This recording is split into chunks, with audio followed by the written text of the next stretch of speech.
So we are going to go over funding your T7X account. There are two different options. You can choose to fund via crypto and you can choose to fund via fiat.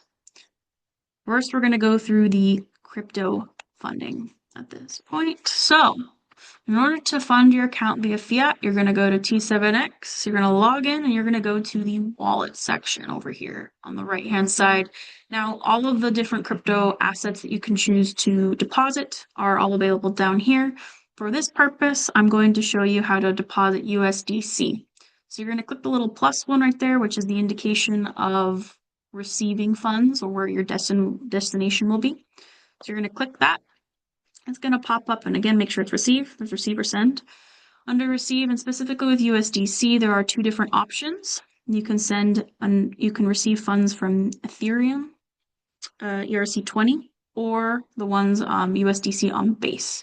So those are the two different options. For this portion, I'm going to be showing you how to do USDC base. You're going to click USDC base. Now the QR code is going to pop up. Again, receive, USDC base, USDC.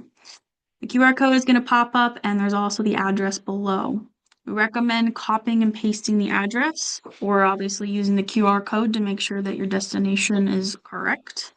Again, with crypto, this is completely up to you, as it's your choice, but we recommend first, if you've never sent to an address before, to send only a little bit to test it, to make sure that the funds are being sent there. So then if you are doing larger amounts, or it's your first time, it's just kind of standard to do a little bit at the front portion. Again, just to make sure that where you're sending your funds to ends up, that is where they're sending the funds. So that is how you send crypto.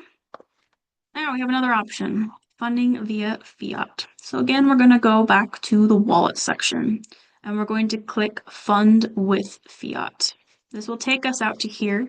Now, to fund with via fiat, so we have the on and off ramping. We're using our partner via Bridge. So they have the MSB license, and in order to be able to utilize them, we have to do their KYC process too, because in order for them to have their MSB license, they need to be under compliance, and that's their own compliance. So this process is short, but it is required in order to be able to utilize their on or off ramping services. So first things first, we're going to click create account, and it's then going to populate your customer name, your name, as well as your email address, and you're going to click add customer. Now at this stage, the terms and services for Bridge will pop up.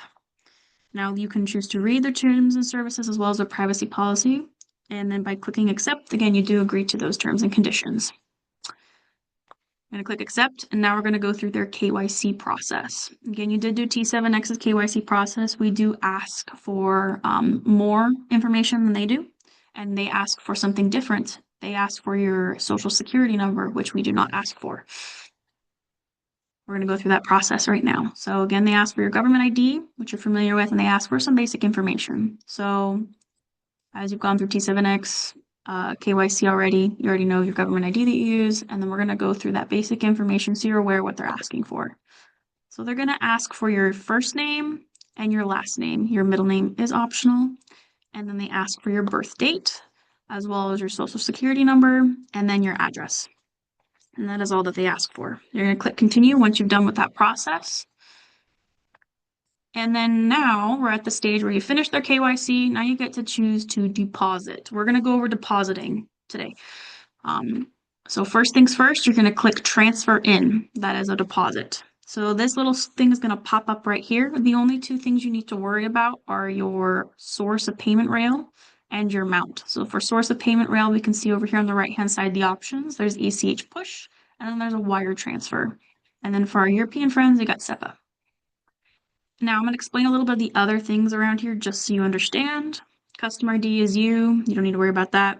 The source of currency is USD. That is the fiat you will be giving them via your bank. And then the destination, as in you're going to be giving them USD, and then they're going to give you back USDC on the base blockchain. So remember when I was showing you how to deposit crypto, I used USDC on base blockchain, specifically within T7X. That's again the same one that they'll be sending funds to. So you're going to be giving them USDC or USD, and they're going to give you USDC on base. And then they'll be sending the funds to this wallet address, which the balance will reflect up here. This is not your T7X address. This is the address that's attached to your KYC with T7X that things are sending funds to, which is the one that you have control over, which you're going to send funds then afterwards, after the balance is there, to your T7X account. For simplicity's sake, for deposit, you just do your transfer in, you fill out the source payment rail, you indicate whether it's an ACH or wire, you put the designated amount, and you click submit. That's it. Now, at this stage, it's going to show the status of the funds of whether or not you've sent them. So they're not with Bridge, they're not moving the money for you. You have to do it yourself. They do provide the transfer instructions over here. You're going to click view details. The bank information of where you're going to send funds from your bank to for Bridge is right here. You also need to make sure you include the ACH or memo message, depending on for the wire or ACH. You're going to need to make sure you have the message and they have the beneficiary or the bank information where you're going to send the funds to. So, and I'm just going to go over this portion so you do understand this. This awaiting funds should be turning into like, I believe, payment process. It'll show up in the next part and then indicate the amount that you're going to say you're going to transfer in. And then it's going to be USDC or USD via ACH or wire. And then it will deposit USDC on base, which then will be reflected in this wallet balance. So that's what that looks like. So at this stage, you've clicked transfer in, you've indicated the amount, whether you're going to do a wire or ACH, and then you've been given the transfer instructions and you're going to give your bank the information to be able to send the funds from your bank to the Bridge bank. Now, at this stage, you're going to wait until the funds have been sent after you've sent them from your bank. Once you receive this email, that's email receipt from Bridge, it's going to tell you, hey, your USDC transfer has been complete. As in, we have received your USD and now you have deposited USDC in your wallet, which is wonderful. So at this stage, you're going to go back to T7X and you're going to log in. You're going to go back to your wallet section. I remember I said there was one more transfer move that you had to do. So you have to get your USDC address that's on base to send the funds to your T7X account. So you're going to go to your wallets, USDC.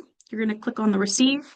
You're going to indicate that it's USDC base, and you're going to copy this address. Now we're going to go back to fund via fiat. You're going to see the new balance right here. There's not showing a balance, but there will be a balance there. And you're going to copy and paste the recipient wallet address, as in your T7X USDC on base address. Excuse me.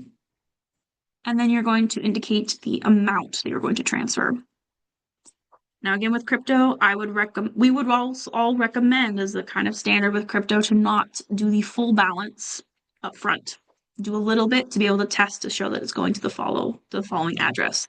This is the part where there can be a little bit of user error. So we want to make sure that you don't lose your funds by, copying and pasting, as well as doing a small amount first. So say if I had a wallet balance of 10, I would do like 2 USDC. That's what I chose to do. You can do whatever you wish. So you copy and paste your USDC on base from your T7X accounts, your T7X USDC base address. You copy and paste that here and you indicate the amount. You're going to click transfer. Make sure you do not do your USDC on Ethereum. You have to make sure it's USDC base. So you're going to click transfer. And remember the PIN that you had to create upon your onboarding process. You have to remember which device that was on because it requires your approval to be able to transfer the funds. So for me, I did this on my laptop. I have a Windows laptop and it is asking me for my fingerprint because that's what mine requires because I have a fingerprint reader. So I had to scan my fingerprint in order for the transfer to go through. And then the transfer has been successful as it shows this green portion. This is the way you know that the transfer has gone through.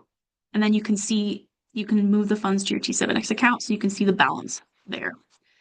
Now, that is the process for funding your T7X account, as in depositing crypto or fiat.